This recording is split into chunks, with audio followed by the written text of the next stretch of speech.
I've won immediately, and it's an important position to be in when you're meeting someone for the first time. If I'm going into a meeting, I will call my wife or my kid and say hello and sort of come into the meeting on my phone. And I'm a loudspeaker anyway, so I'll come and I'll say, all right, sweetie, thanks. I'll see you later. Can't wait to see you for dinner. Hugs and kisses. Say stuff like that. You know, can't wait to be on the beach with you tomorrow. I've communicated so much to the people waiting for me at that meeting, and I've already won. So it what did I? Humanizes your experience. Yeah. I've been humanized.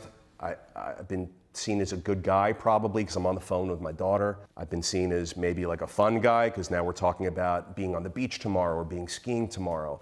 And now I've got sort of this other set of things to talk about in the room for a few seconds with all these people.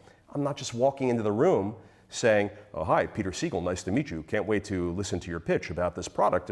I mean, when you do that, you're doing the monotone thing, and that's the normal everyday thing. Everyone does that. I'm trying to be a little bit different, and I want to win that room over immediately. So when I go in, when I'm meeting someone for the first time, I'll say, hey, George, nice to meet you. Sorry, I'm just on the phone with my daughter. Hang on one second.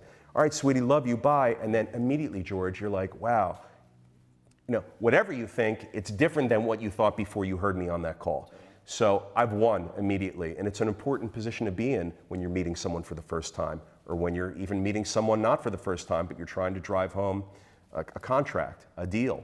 You're hiring someone. But whatever your deal is, you're gonna have better success if you show more sides of yourself and win that introduction.